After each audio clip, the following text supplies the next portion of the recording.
¿Qué tal? Buen día, profesora y las personas que estén viendo este video. Con esto se aprende a explicar el proceso precisamente el proceso del juicio que va a llevar a cabo, ¿ok? Primero vamos a empezar por la unidad fundamental.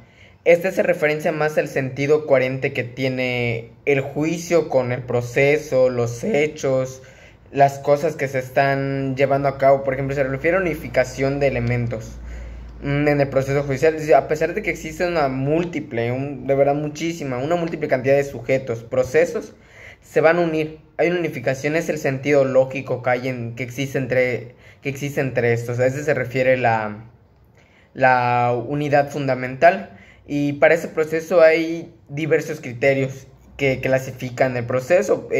Muchas veces lo clasifican en materia, pero esta vez nos vamos a focalizar un poquito más a la materia civil, que es el tema que estamos viendo, y se caracteriza por dos principios. Y eso por lo general aplica en todos sin importar la materia, que es el principio de audiencia y el principio dispositivo. Ok, el principio de audiencia dice que nadie puede ser condenado sin ser oído o vencido en juicio. Implica dar a las partes la oportunidad de intervenir en el proceso con dependencia de que lo utilice o no. Ok, entonces absolutamente nadie puede ser juzgado o se le puede condenar algo sin antes darle la oportunidad de ir a un juicio, ya que si eso estaríamos enfrente de una injusticia. Entonces esto habla del principio de audiencia, que todos tienen derecho a una audiencia y ser juzgados, y este es el principio dispositivo que nos hace referencia al derecho de acción en un juicio, así como de defenderse, además de tener la capacidad de tener litigio y poder influenciar en la resolución que del juez, tanto de la parte demandada como de la parte actora. Tienen el derecho de poder intervenir y poder marcar las pautas, defenderse, ofrecer pruebas, cualquier acción, prácticamente cualquier acción que les permita defenderse, y ahora sí que influenciar la decisión del juez, ya sea a favor o en contra. Son varias etapas del proceso, pero primero está la etapa preliminar, que están los medios preparatorios, medios cautelares, medios provocatorios, y luego va la instrucción, donde pasamos a la etapa postulatoria, la expositiva, planeación de las presentaciones de las partes, el seguimiento de la litis. Precisamente va la demanda. Entonces, cuando nuestra demanda, si es que logra entrar, tiene que pasarse por cierta visualización. Muchas veces hacen correcciones, o la aceptan o la niegan, y muchas veces la pueden corregir, que precisamente eso es admisión, la parte cuando no hay ningún problema.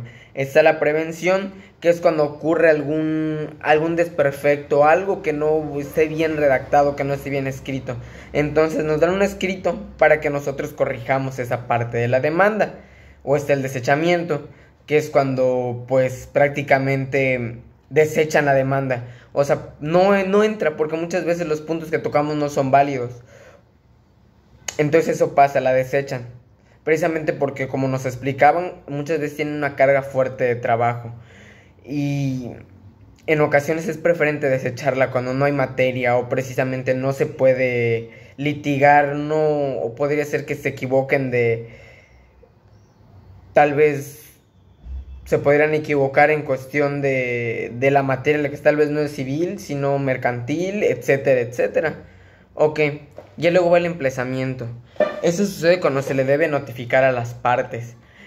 Por ejemplo, nosotros, al presentar una demanda, tenemos que poner el domicilio para oír y recibir notificaciones. Entonces, cuando tú demandas a alguien por materia civil, se le tiene que ir a notificar personalmente a su casa. En el escrito tiene que decir, muchas veces son por deudas civiles. En el escrito tiene que decir cuánto se le debe, cuánto es lo que él debe, el motivo por el cual se está yendo a juicio o el motivo por el cual lo debe. Por ejemplo, pongamos un ejemplo más claro, Electra, le debes una moto Electra, el monto que le debes a Electra y qué es lo que le debes, que en este caso sería la moto. Ok, va la etapa probatoria, que es el ofrecimiento y admisión el ofrecimiento y la admisión. Ok, se ofrecen las pruebas, tú tienes tus alegatos, tú dices, ¿sabes qué? Pasa esto y esto, y por eso estoy acá. Entonces la parte que demandaste tiene que dar una contestación a tu demanda, en la cual hay un punto un punto controvertido. De ahí nace el pliego de posiciones. En este pliego de posiciones ponen los puntos controvertidos, para las cuales se tengan que ofrecer prueba, y aquí precisamente la parte probatoria, que es el ofrecimiento de pruebas. Nos admiten las pruebas y luego va el desahogamiento de pruebas, que muchas veces va la testimonial, la documental. Estas son las dos principales, van consecutivamente. Y luego va la etapa conclusiva de alegatos, que comprende los alegatos y conclusiones de induce del sentido. Dice, la etapa conclusiva de alegatos es más que, vamos a explicarles el alegato a grandes rasgos. Más que nada el alegato se trata de, es un resumen de todo lo que se vio en el juicio. Tú se lo presentas al juez y el juez da su resolución. Realmente nos han explicado que esto es más que nada para dar promoción al juicio, porque la parte de los alegatos, si no es innecesaria, muchas veces no llega a ocuparse. Entonces, pero es importante, es por regla general que se tiene que hacer. Y luego va la etapa resolutoria, que es el juicio, y comprende la valoración de las pruebas, la resolución judicial que pone el litigio. Aquí es donde el juez comienza a sacar sus conclusiones de todo lo que se le entregó, las pruebas, lo que alegaron, del pliego de posiciones, todo lo controvertido. Entonces da su sentencia. Y luego va la impugnación, y van muchos medios de impugnación en los cuales ellos pueden sacar inclusive el amparo o X cosa. Esto se da cuando no están de acuerdo con la resolución. Y entonces es un proceso largo. Vamos a hablar un poco de los actos prejudiciales. Primero empezamos por los medios generales del juicio, y son reglas básicas, las cuales yo las dividí en 7, y la primera es que se tendrá que pedir la declaración bajo protesta de que se pretende demandar, así como de quién va dirigida la demanda con respecto a algún hecho. Se le pide que testifique de lo que se le acusa, ya sea que se declare culpable o inocente.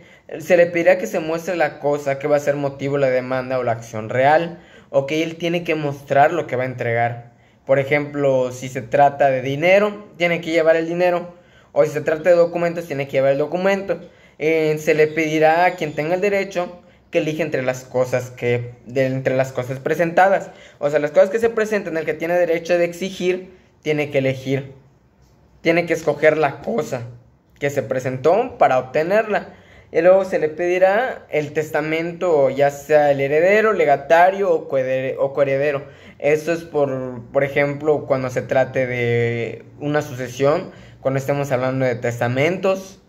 Y también se le pedirá los documentos y cuentas a la sociedad, sea socio, comunero, consocio o dueño, sea quien sea de estos que tenga la posición de los documentos que se le están exigiendo. Se pide examen de testigos, sobre todo si se encuentren en peligro de no poder presentarse, ya que podría inferir en el proceso. Muchas veces esto pasa cuando el testigo se encuentra, posiblemente se vaya a morir, está en un estado avanzado de enfermedad, o tenga una edad avanzada. ¿Por qué que tenga una edad avanzada? Porque como todos sabemos, presentan muchos problemas de salud, y se hace un poquito difícil que estos se estén movilizando. Y aunque lo parezca o no, son muy propensos a fallecer en cualquier momento, precisamente por su avanzada edad, al igual que los que tengan enfermedades avanzadas. Y también a personas que se vayan a ir de viaje, que estén en lugares poco accesibles, donde sea muy tardado que regresen, ya que esto retrasaría bastante nuestro proceso. En las fracciones que las acabo de mencionar, no fracciones, en los puntos que las acabo de mencionar, se tienen que realizar con la citación de la parte contraria en un lapso de 3 días, con las reglas de la prueba testimonial. Si el que tiene la cosa o el documento se ha mencionado en los puntos anteriores fuera el mismo al cual se le demanda, y éste haga todo lo posible por no entregar lo que se le está pidiendo, entonces la autoridad va a poder tomar manos a la obra. O sea, va a poder, determinar que se haga cargo del perjuicio. En dado caso que se le presente, se le notifique, y él, el rejego, cae en rebeldía en no querer mostrar ninguno de los documentos que se le están exigiendo, entonces se le acude a la responsabilidad criminal. Y eso es lo mismo. Y precisamente para eso se hace el pliego de posiciones, que se ponen en sentidos afirmativos. En dado caso que no se responde el pliego de posiciones o el cuestionario de los testigos o la testimonial, todos estos se dan por cierto. Por eso se escriben en modo afirmativo. Ok, ahora vamos a hablarles un poquito acerca de los medios preparatorios para el juicio ejecutivo. Ok, se puede preparar pretendiendo el deudor una confesional, entonces el juez deberá asignar fecha y hora para después el deudor ser notificado personalmente. En caso de no encontrarse en el domicilio, se le entregará a la persona que esté ahí. Ahora, si después de ser notificado 2 veces no comparece, no da excusa, si no manda a alguien que vaya en su representación, se dará por aceptada y se afirmará que todo esto es cierto. Todo lo que se está acusando se dará por cierto. Ok. Existen los documentos que contienen una deuda líquida y que a la fecha para pagar el deudo llegado dará carta que al juez se exige el pago antes de embargar. Siempre será necesario antes que se le indague acerca de esta deuda líquida. Antes de declarar embargar, se le tiene que solicitar hasta cierto punto la testimonial. Luego se puede reconocer esos documentos de la deuda líquida frente a un notario. Entonces hay ciertas formalidades que el notario tiene que cumplir para reconocer esta deuda, que es el reconocimiento en el pie del documento, especificando cuál es la figura mencionada, lo reconoció, y las cláusulas que hablan de ello.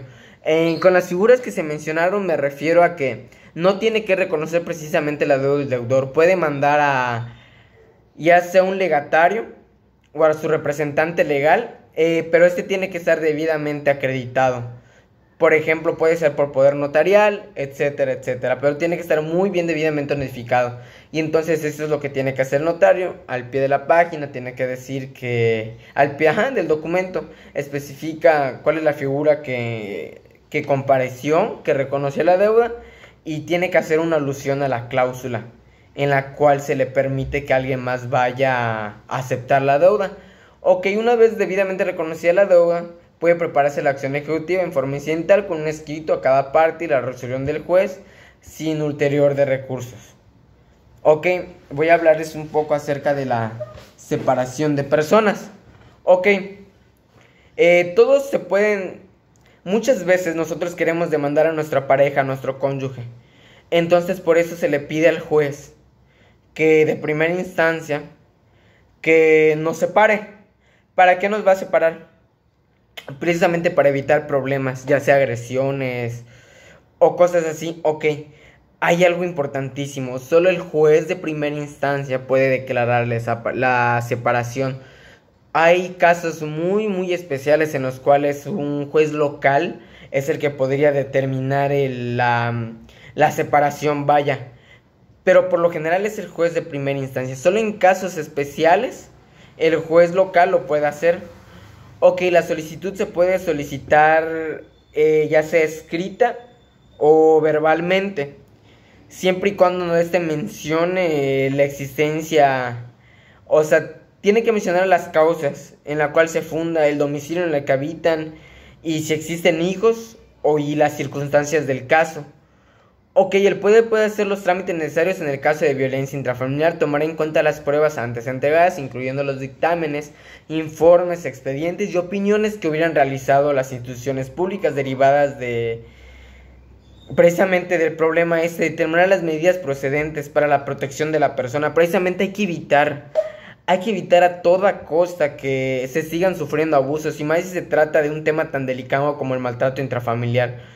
Ok, se presenta la solicitud ante el juez y él resolverá su procedencia si le considera dictará la disposición pertinentes para que se efectúe la separación. Ok, después el juez puede cambiar de resolución, siempre y cuando existan causas bien justificadas para que se lo cambie. Y en la misma resolución se ordenará la notificación al otro cónyuge con la advertencia de que se tenga de impedir la separación o causar daño alguno al cónyuge. Muchas veces cuando se declara que se separan, el cónyuge toma acción, y una acción mala, ya que pretende atacar o impedir este proceso. Muchas veces por la sorpresa, por lo sorpresivo que es, pretende impedirlo. Pero el juez tiene que tutelar este bien, tiene que proteger bien a la parte que solo solicitó. Ok, el juez determinará la situación de los hijos menores, atendiendo las circunstancias del caso y la inconformidad de alguno de los cónyuges sobre la resolución decretada. Se tramitará de forma incidental, claro. Si no estás de acuerdo en la resolución, puedes tomar cartas en el asunto. Todo esto va a ser de forma, pues, prácticamente incidental. Ok, vamos a hablarles un poco cambiando un poquito de tema, vamos a hablarles un poco del juicio arbitral. Trata de la escritura privada pública que redactan los interesados a las diferencias que surjan a la decisión del árbitro y no estén nombrados en ese. Debe prepararse en el juicio arbitral por el nombramiento del mismo juez. Se presenta el documento, la cláusula en la que se ponen de acuerdo qué juez quieren que lleve a cabo su juicio y contarán 3 días para citar al árbitro. Y en caso de que éste no se presente, precisamente el árbitro elegirá uno de los que se presentan cada año. Hay unos jueces determinados que se presentan cada año y se le otorgará a uno de ellos si en esos 3 días no contesta el juez solicitado. Con la acta de la junta que se refiere iniciarán las labores del árbitro, emplazando las partes. Ya saben que el emplazamiento es la notificación en su domicilio, precisamente para informarles fechas, horas, en dónde tienen que ir, etcétera, etcétera. Ok, y por último voy a hablarles de las diligencias preliminares de la consignación. Sirven para eximirse del pago de una deuda, el cual se aplica en las siguientes situaciones: que el acreedor se rehúsa a recibir el pago, si fuese una persona incierta o si fuese una persona incapaz de recibir. A esto vamos, hay personas que a pesar de que se les debe simplemente no quieren cobrar, entonces se tiene que hacer una consignación del pago, vaya, precisamente para que tú ya no tengas esa deuda, si no es posible pagarla,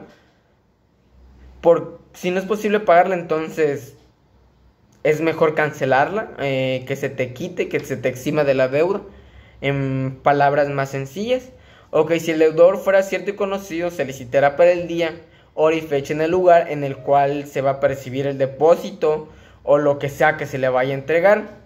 Si este fuera incapaz, se le dará la cita a su presentación a su representante legítimo. En caso de no comparecer ni mandar a alguien en representación, se determinará un certificado de no comparecencia y quedará destinado por el juez. Ok, si el bien es cierto y terminado, además de que el acreedor no reitere, entonces luego puede cambiar el lugar de depósito. Ok, supongamos que el bien está bien marcado, se sabe cuánto se debe y precisamente se sabe el día exacto en el que se va a pagar, pero el acreedor no hace acto de presencia. Entonces el deudor, para su comodidad, puede cambiar el lugar de pago solicitándose al juez. Y el siguiente punto es que cuando el acreedor no esté presente durante el depósito, se le entrega una copia simple del mismo, una copia simple del depósito que se le hizo. La consignación del dinero puede hacerse exhibiendo en el certificado de depósito en la oficina autorizada para el efecto, o que la consignación y el depósito que hablan los pueden hacer por conducto del notario público. Ok, todo esto se puede hacer en el notario, ya que le da fe y legalidad a toda esta clase de procesos. Y las mismas diligencias se hicieran si el acreedor fuese conocido, pero de dudoso de derechos. Este depósito solo podrá hacerse bajo la intervención judicial y bajo condiciones en las que el interesado justifique sus derechos por los medios legales. El depositario que constituye en estas diligencias será designado por el juez si con intervención de él se practicara. Si fuera hecha con la intervención del notario, la designación será bajo la responsabilidad del deudor. Sea cual sea la instancia por la cual se le pretenda pagar, se tiene que determinar. Y por último tema, vamos a hablar de las providencias precautorias. Se dictan cuando hubiera un temor de que se ausente o se oculte la persona con quien debe entablarse la demanda. Por lo general, ya les había mencionado en los puntos anteriores que se puede ir o se puede dar la fuga, o tal vez esté en peligro de muerte, o cualquier situación que haga que no comparezca. Cuando se tema que se oculte o piden los bienes en que deben ejercitarse una acción real, cuando la acción sea personal, siempre que el deudor no tuviera otros bienes que aquellos en que se ha de practicar la diligencia, se teman los oculte o los enajene. O sea, de mala, por ejemplo, que los vendan o que haga una manera, o que busque la manera de deshacerse de ellos para no pagar lo que debe, o para no hacer acto de presencia, para eximirse de toda culpa. Precisamente para estudiarse todo lo interior es aplicable al deudor, a los tutores, albaceas, socios y administradores de los bienes enajenados, o que las providencias precautorias establecidas por el código podrán detectarse como actos perjudiciales, como después del inicio del juicio respectivo. En este segundo caso, la providencia se sustituirá por incidente en cuerda separada y conocerá de ella el juez al ser representada la solicitud, en este conociendo del negocio. Las precautorias consistirán en el arraigo de la persona, en el que se solicita este medio tiene que demostrar por medio de la prueba, puede consistir en documentos, en testigos idóneos, que serán por lo menos 3. Ok, no puedo ir yo simplemente decir, ¿sabes qué? Él se va a pelar, sin antes mostrar hechos, pruebas, testigos, que tienen que ser por lo menos 3, de que verdaderamente lo va a hacer. Esto para arraigar a la persona y que no se escape. Ok, el arraigo de la persona para que conteste en el juicio se pide en el tiempo en el que se entabla la demanda. Basará la petición del actor para que se haga el demandado lo correspondiente, y la notificación entonces se limitará a procurar que no se aleje del domicilio o dejar un encargado. El actor deberá dar una fianza satisfactoria al juez de responder de los daños y perjuicios que se sigan si no se entabla en la demanda. En caso de no obedecer al arraigo, se la pondrá a disposición del Código Penal, porque esto ya no corresponde a lo civil sino a lo penal. Esto ya puede ameritar prisión. Por mi parte sería todo. Espero que todo haya sido entendible. Les intentaré un poco de las explicaciones en cuestión del resumen que yo hice, explicarles mis puntos, mis posiciones. Cabe aclarar que todo es de mi propia autoría. Aquí nada es copy y pega. Eso es lo que yo creo acerca del tema, lo que yo logré entender. Espero que haya sido lo más claro posible y espero haberles ayudado en algo. Les doy gracias por haber visto mi video y nos vemos en un próximo video. Hasta luego.